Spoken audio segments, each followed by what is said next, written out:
Bismillahirrahmanirrahim. Assalamu alaikum. I am Dr. Fariha Saleem, and today we will talk about congenital abnormalities and hypertension. Okay, so first we will start with congenital abnormalities. Okay, so these are basically, as the name indicates, these are the abnormalities which are present by birth. And today we are firstly going to talk about patent ductus arteriosus. This is basically before birth. What happens is that the baby is getting all the oxygen supply from the mother. So there is a ductus arteriosus present before birth, which joins the arch of aorta and the pulmonary artery. Okay, so it basically bypass the lungs, because there is no need of oxygen to be carried from the lungs to the whole body. Okay, so after birth, this ductus arteriosus, it should it should be stenosed, or narrowing of it should occur. But if in case this doesn't happen, then this leads to patent ductus arteriosus. Okay, I am going to show you a video and animation so this concept will be cleared. Before birth, a fetus receives oxygen from the mother's placenta. Oxygen is delivered to the fetus through the umbilical cord. Near the heart, blood bypasses the lungs by flowing through a normal blood vessel called the ductus arteriosus. It connects the pulmonary arteries to the aorta, which takes blood to the body. After a baby is born, the lungs fill with air, and the baby gets oxygen from the lungs. The ductus arteriosus is no longer needed and usually closes after a few days. If it doesn't close, it's called a patent ductus arteriosus, or PDA. Extra blood flow through the PDA can increase blood flow and pressure in the pulmonary arteries. This can damage both the lungs and the heart. The PDA occlusion procedure can be performed. Okay, so another congenital abnormality is atrial septal defect. As the name indicates, that there is a defect or a septal defect between the two atria, right and left atria. This is also called as hole in the heart. Before birth, the normal oxygenated blood is carried to the placenta from the mother. So there is no need of pulmonary circulation. So what happens is that the oxygenated blood enters the left atrium from the right atrium through a foramen ovale in the septum, in the atrial septum. Okay, what happens is that when the blood pressure is raised in the right atrium, this valve opens and the blood moves from the right atrium towards the left atrium. But after birth, when the lungs are functional, this basically septum, it closes normally. But if this septum does not close, that means that it leads to atrial septal defect. Let's see a video. Also known as ASD.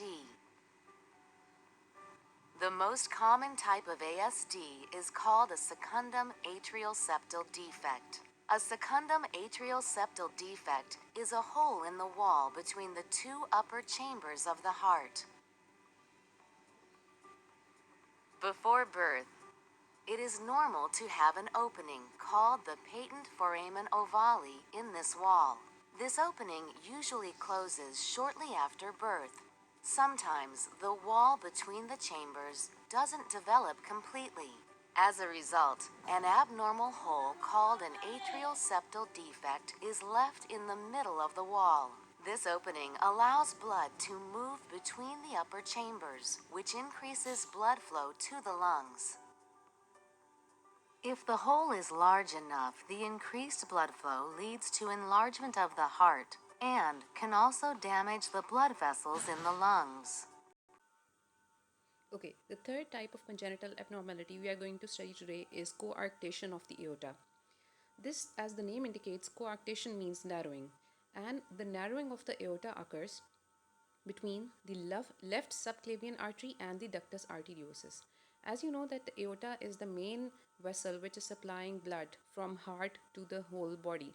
So when this narrowing occurs, this may lead to systemic hypotension, but overall the upper body hypertension occurs. I'm going to show you a picture.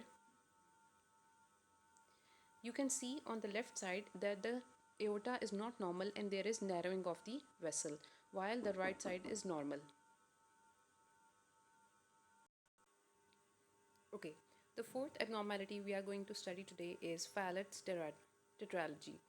Fallot's tetralogy is basically has four main features. The first one is ventricular septal defect, also known as VSD. Second one is overriding aorta. Third one is right ventricular hypertension. And fourth one is pulmonary stenosis or narrowing. Okay, the baby suffering from Fallot's tetralogy, the baby is cyanosed, that is, the blueness of skin is there. There is growth retardation and exercise intolerance in babies and young children. They may get breathlessness.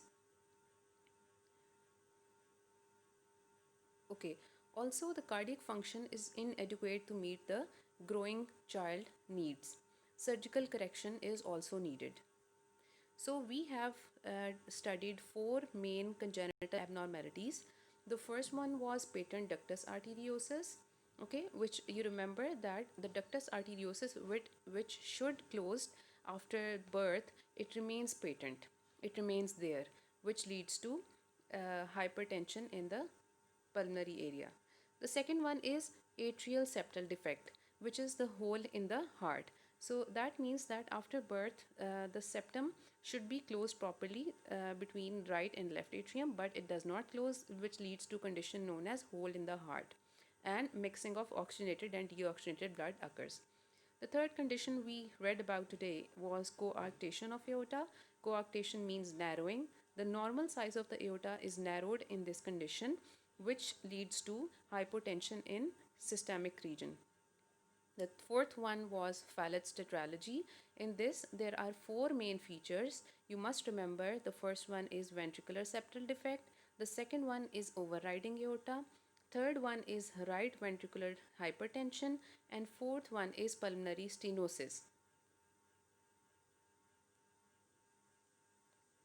Okay, now let's move to the disorders of blood pressure. Okay, so firstly we will study about hypertension. Okay, as you know that the normal blood pressure is 120 by 80 millimeter mercury, but sometimes there is derangement or there is fluctuation in these values. Okay, we check the blood pressure of a patient by sphygmomanometer, and if this pressure is raised by a certain limit, we say that the person has hypertension. If the values are decreased to a certain limit, we say that the person is suffering from hypotension. Okay, let's study about hypertension. Okay, it is described as a level of blood pressure that, taking all the other cardiovascular risk factors into account, would benefit the patient if it is reduced. Normally, I have told you that the blood pressure normal values are 120 by 80 millimeter mercury, but even up till 180 by 90 are also considered normal. But if the measurements are more than 140 by 90 millimeter mercury, then it is not called as normal, it is called as hypertension by SIGN Guidelines 2001. Okay, the reasons are numerous. It could be due to cholesterol deposits in the blood vessels, also called as atherosclerosis, or it could be due to smoking. There are certain aggravating factors like stress, or it could be due to some cardiac problems. And there are so many reasons for this condition known as hypertension. So we divide hypertension into primary or secondary. Okay, so primary hypertension is that which is due to that basically this hypertension is the disease itself, but the secondary hypertension is because of some other disease, like there are certain cardiac factors which is leading indirectly or secondary to hypertension. So firstly there is essential hypertension. Okay, so um, primary hypertension is also called as essential hypertension or idiopathic hypertension. The word idiopathic means that the cause is unknown. Wherever you read this word idiopathic, it means that the reason is unknown. Okay, essential hypertension is of unknown reason and it is a very common condition in Western world. Okay, the treatment basically aims to prevent the onset of complications. And what could be these complications? It could be cardiovascular problem or renal or some eye disease. And this basically essential hypertension of unknown cause is 95% of all the cases. Okay, the second one is benign hypertension. This benign hypertension is also called as chronic hypertension. Okay, okay. This basically the rise in blood pressure is at first very slight to moderate, but over the period of years, it continues to rise rapidly, or sorry, slowly. And sometimes the complications such as heart failure or cerebrovascular accident or myocardial infarction is also seen. The risk factors, I've already told you that it could be risk factors could be smoking, or there could be some family history. That means that this condition is transferred with the genes, or there could be diabetes mellitus, or obesity, or sedentary lifestyle like we have these days. Okay, so these are all the risk factors of getting hypertension. High intake of salt and alcohol is also a risk factor. Stress is a very important risk factor for hypertension. Okay, so now comes the malignant hypertension. It is a rapid and aggressive acceleration of hypertension. We have read about essential hypertension, which was also called as primary or idiopathic hypertension, and the reason was unknown. The second one we read about was benign hypertension, which is also called as chronic hypertension.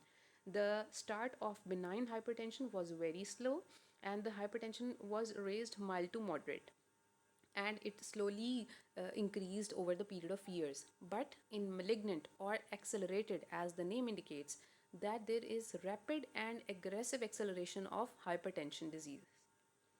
Diastolic pressure in excess of 120 millimeter mercury can be seen, which is quite a lot because normal value of diastolic pressure is 80 millimeter mercury. The effects are very serious, like hemorrhage can occur in the retina, or papilloedema, that is edema in the optic disc, can occur. Okay, the next one is secondary hypertension. Okay, next one is secondary hypertension. Uh, it is the hypertension resulting from other diseases, and it accounts for 5% of all the cases. The primary hypertension or essential hypertension was 95% of all the cases. Okay, okay, so there may be a person suffering from some kidney disease, and later on the person may develop hypertension. Or there could be some endocrine disorders like adrenal cortex. For example, adrenal cortex is present in our kidney. Okay, so the secretion of excess aldosterone or cortisol, which these both are hormones, and these are secreted from adrenal cortex, and excess secretion of these hormones may cause retention of excess sodium and water by the kidneys, and it consequently leads to raise in blood pressure and blood volume. Okay, and oversecretion of aldosterone may occur, which is also called as Conn's syndrome, and it is due to it could be due to hormone secreting tumor in the brain. Okay, another part of kidney also known as adrenal medulla. Okay, normally it secretes adrenaline and non-adrenaline. But if this adrenal medulla releases or secretes excess adrenaline and non-adrenaline, it will lead to raise in blood pressure, also called as pheochromocytoma. Some drugs may also lead to hypertension like corticosteroids and oral contraceptives. Okay, let's study about effects and complications of hypertension. Okay, some effects of blood pressure are very serious. It may leads to atherosclerosis and has specific effect on particular organ. Let's study how it affects different organs. Heart. The rate and force of the cardiac contraction are increased to maintain the cardiac output against a sustained rise in arterial pressure. Okay. Hypertension may also lead predisposes to the ischemic heart disease. Okay, heart diseases can also occur due to hypertension. In brain, hypertension or increased blood pressure may cause cerebral hemorrhage or stroke. In kidneys, it can cause severe kidney damage and the function of kidney may be suffered. It can also damage or rupture the blood vessels. Okay, let's study about the pulmonary hypertension. Okay, when the blood pressure rises, the alveoli begin to fill with fluid, which blocks the gaseous exchange. We know that the respiratory unit of the lung is alveoli, and the gaseous exchange occur from these alveoli. If the blood pressure is raised in the lungs, these alveoli are filled with fluid, and the normal gaseous exchange does not occur. It will lead to some lung diseases. Okay, hypotension. Low blood pressure leads to inadequate blood supply to the brain. Depending on the cause, unconsciousness may occur. There is another term known as postural hypertension. That is abrupt fall in the blood pressure because of posture. Like if a person is standing for too long or sitting for too long, and suddenly it's there, the person stands up, or the person may be in the lying position, and suddenly the person stands up. That may lead to postural hypertension. The person may get dizzy, and syncope or fainting may occur. Okay, I really hope that today's lecture is clear to you guys. Today we read about the congenital abnormalities, and we read about PDA, that is patent ductus arteriosus. We read about atrial septal defect, coarctation of the aorta, Fallot's tetralogy, and we read about the types of hypertension, primary hypertension, secondary hypertension, and in it we talked about the effects of hypertension and also the pulmonary hypertension. I hope you people will revise it from your book today, and like I show you the animations, give it another go, and I hope this lecture is clear. Allah Hafiz.